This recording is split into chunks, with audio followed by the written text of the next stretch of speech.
Bonjour à tous et bienvenue sur le podcast Rêve d'auteur. Cette semaine, on va parler de différentes techniques pour créer un personnage. Bien sûr, c'est un sujet courant et vous avez dû entendre plein de conseils différents, de bons conseils pour créer un personnage. Vous en trouverez aussi dans les anciens épisodes de Rêve d'auteur. Alors pour renouveler un peu le sujet, je vous ai répertorié des idées différentes, des idées utiles mais originales. Première technique, la méthode de l'autobiographie façon journal intime. Imaginez votre personnage qui se confie dans un journal intime. Mettez-vous dans sa peau, dans ses baskets et écrivez. Vous pouvez même pousser le jeu jusqu'à le faire réellement dans un petit carnet. L'idée, c'est d'écrire une autobiographie avec son point de vue, comme s'il écrivait ses pensées les plus profondes. Qu'est-ce qu'il pense de son enfance, de ses relations, de ses succès et de ses échecs? Quelles sont ses peurs, ses regrets, ses rêves secrets? Comment voit-il sa vie quand il en fait le bilan à l'instant T? Vous pouvez explorer son histoire personnelle, mais aussi comprendre et anticiper ses motivations et ses réactions.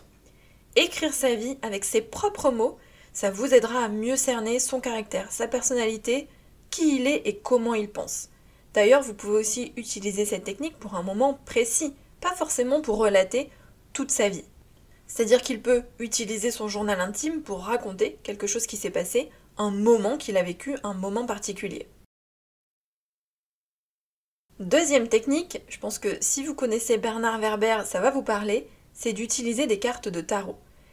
C'est une technique super originale pour casser un petit peu les codes, pour sortir des sentiers battus et pour avoir de nouvelles idées.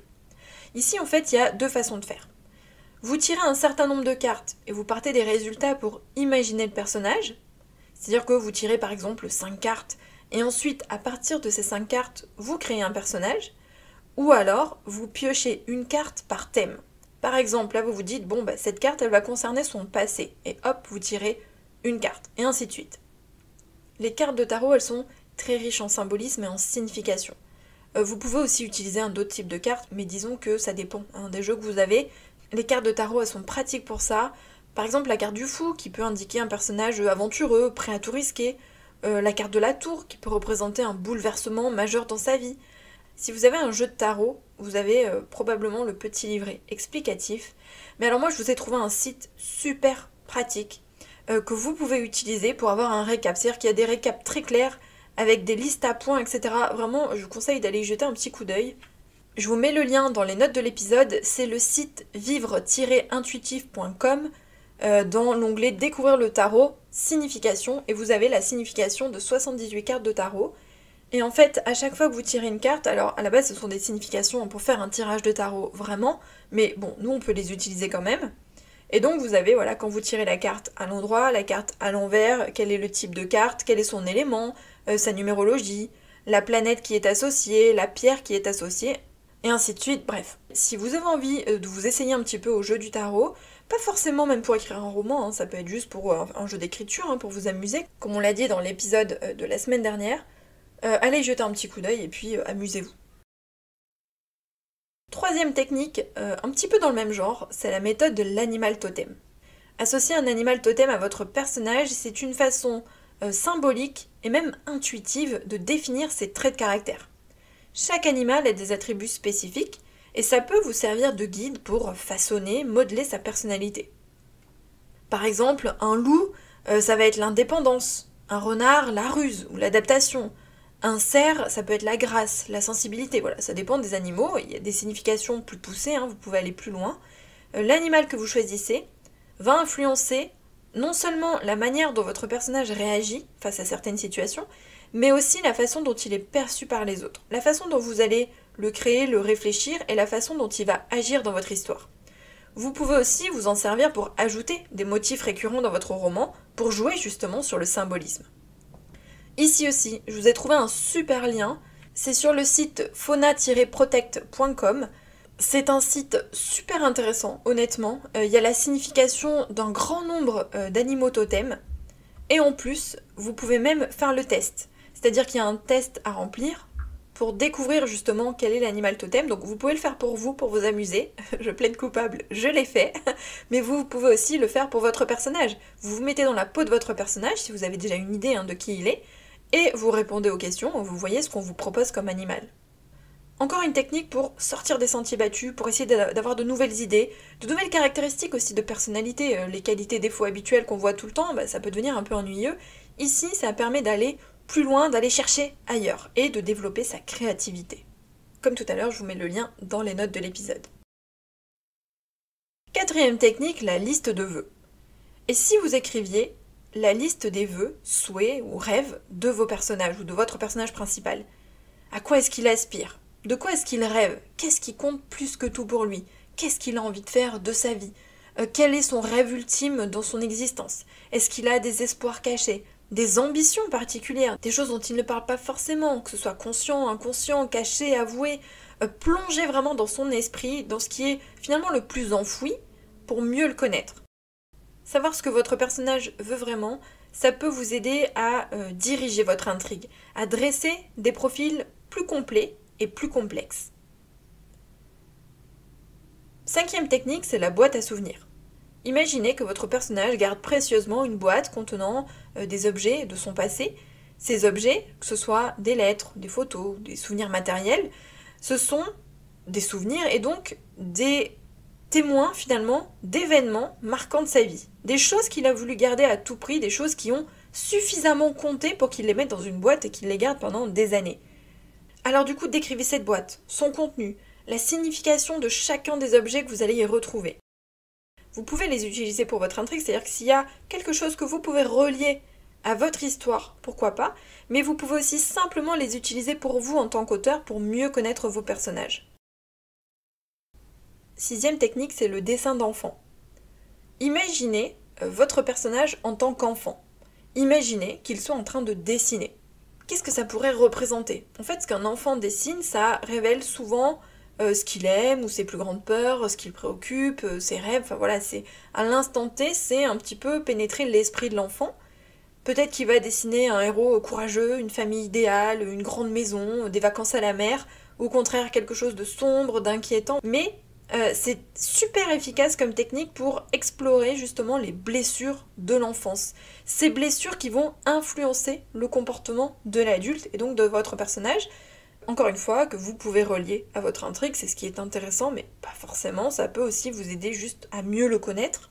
Mais voilà, imaginez votre personnage, là, à l'instant T, il va faire un dessin, qu'est-ce qu'il va dessiner, et qu'est-ce que ça peut signifier, qu'est-ce que ça peut vous apporter pour créer votre intrigue.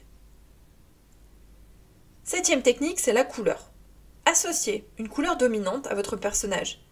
Vous savez que les couleurs ont des significations, c'est d'ailleurs très utilisé en marketing. Ça peut être un outil, un support pour vous aider à dresser le profil et le caractère de votre personnage. Comme tout à l'heure pour l'animal totem, exemple, un personnage associé au bleu, qui pourrait être calme, du coup introspectif. Un personnage aux couleurs vives, comme le rouge, qui pourrait être passionné ou encore impulsif. Vous pouvez aussi associer une couleur à chaque moment de sa vie, ou à un moment précis. Notez sa couleur préférée, qu'on va peut-être retrouver plusieurs fois dans le roman. Ça peut être aussi symbolique, à travers ses vêtements, ses objets ou encore l'environnement. Huitième technique, les souvenirs d'enfance. On revient à l'enfance. Choisissez 3 souvenirs d'enfance de votre personnage. Des souvenirs marquants, qui pourraient éventuellement vous aider à connaître votre personnage, à mieux le comprendre, ou qui pourraient aussi vous servir dans le roman. Par exemple, un personnage qui retourne dans une maison de vacances dans laquelle il avait un excellent souvenir de ses vacances d'été. Les souvenirs peuvent être joyeux, tristes, effrayants, dramatiques, ça dépend de votre histoire et de votre genre de roman. Mais ces souvenirs doivent idéalement vous servir à façonner votre personnage, puisqu'ils pourraient influencer son comportement et ses réactions dans certaines situations. Neuvième technique, la journée idéale. Imaginez la journée parfaite de votre personnage. Qu'est-ce qu'il ferait? Avec qui passerait-il son temps? Ça révèle ce que votre personnage valorise vraiment dans la vie, ce qui compte pour lui. Peut-être qu'il aspire à une vie simple, proche de la nature, peut-être au contraire qu'il souhaite faire la fête et vivre en centre-ville. Cette journée idéale, c'est une fenêtre sur qui il est vraiment, au-delà des apparences, au-delà de ce qu'on perçoit. Qu'est-ce qui compte vraiment pour lui? Qu'est-ce qu'il ferait s'il pouvait décider de sa journée vraiment idéale? Imaginons même si c'est sa dernière journée sur Terre, qu'est-ce qu'il ferait dans ce cas-là? Dixième technique, c'est le rituel quotidien. Décrivez un rituel de votre personnage Ça va permettre de révéler ses habitudes, ses priorités, que ce soit une tasse de café chaque matin en silence, une promenade solitaire au coucher du soleil, faire une prière avant de dormir. Ce sont des petits gestes quotidiens qui peuvent vraiment en dire long sur son mode de vie ou ses croyances. 11e technique, c'est la boussole morale. Votre personnage, il est guidé par une boussole morale, même s'il n'en est pas toujours conscient. Quels sont les principes et les croyances qui guident ses actions? Est-ce qu'il accorde une grande importance à la justice, à la loyauté, à l'amitié? Ou au contraire, est-ce qu'il est prêt à tout pour atteindre ses objectifs? Ce sont des valeurs qui peuvent être mises à l'épreuve au cours d'histoire, ce qui va forcément entraîner des conflits. Sa boussole morale, elle va déterminer ses choix et ses réactions dans les situations, par exemple, de dilemme, et ça peut être très intéressant pour votre intrigue. 12e technique, le test des relations. Un personnage est souvent révélé par ses interactions avec les autres. Comment est-ce qu'il se comporte avec ses amis, sa famille, ses ennemis? Les relations qu'il entretient peuvent révéler des facettes de sa personnalité que vous n'auriez peut-être pas envisagées autrement. Est-ce qu'il est protecteur avec sa famille, distant avec ses amis, méfiant envers les étrangers? C'est une méthode qui fait partie de la carte d'identité du personnage et qui peut vous permettre de créer des relations ou des interactions que vous allez intégrer à votre histoire. Enfin, dernière technique, c'est l'aide de ChatGPT.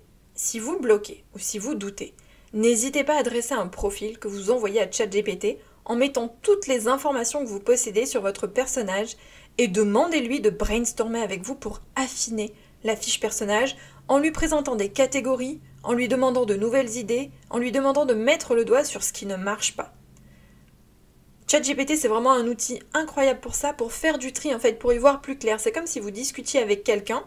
Il peut vraiment vous aider à affiner, à avoir de nouvelles pistes de réflexion, à y voir plus clair. Imaginons, des fois, on a souvent tendance à se noyer un petit peu entre le besoin et la faiblesse, on a du mal à les déterminer, ou alors c'est un peu trop classique, c'est pas assez original, ça colle pas bien à l'intrigue, ou alors on a envie de quelque chose de différent. Et bien ChatGPT, il peut vraiment vous aider pour ça, vous aider à brainstormer, vous aider à trouver des idées, vous aider à faire du tri dans vos idées, et vous aider aussi à mettre de côté ce qui ne marche pas. Souvent, il va vous faire des propositions et en fait, vous allez rebondir là-dessus en vous disant « Ah non, ça j'aime pas, ah mais ça pourrait être pas mal, ah mais ça me fait penser à telle autre idée ». Donc, ça débloque en fait la créativité.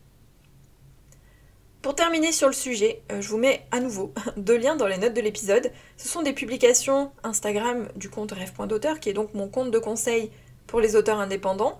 L'une de ces publications recense 15 questions originales à poser à vos personnages, et l'autre recense 10 idées pour faire la promo de votre roman à travers vos personnages. Et en fait, ces idées de promo, elles peuvent vous aider à créer, à peaufiner la fiche personnage en fait de votre personnage, sa fiche d'identité, ses caractéristiques, qui il est vraiment. Donc en fait, ces 2 publications, ça peut vous servir de support pour créer des personnages en plus de tout ce que je viens de vous dire aujourd'hui. J'espère, comme d'habitude, que cet épisode vous a plu. N'oubliez pas de laisser un petit avis 5 étoiles pour soutenir le podcast et mon contenu, ça m'aide vraiment à gagner en visibilité pour aider d'autres auteurs, puisque si vous laissez des avis 5 étoiles et même si vous laissez des commentaires, du coup ça booste la visibilité du podcast, ça me permet de faire découvrir tout mon contenu, tout ce travail en fait que je fais au quotidien et que j'ai envie de partager avec des auteurs. Donc voilà, je compte vraiment sur vous, prenez juste quelques secondes, ce serait vraiment très sympa. Et puis nous, on se retrouve la semaine prochaine pour un nouvel épisode. Bye.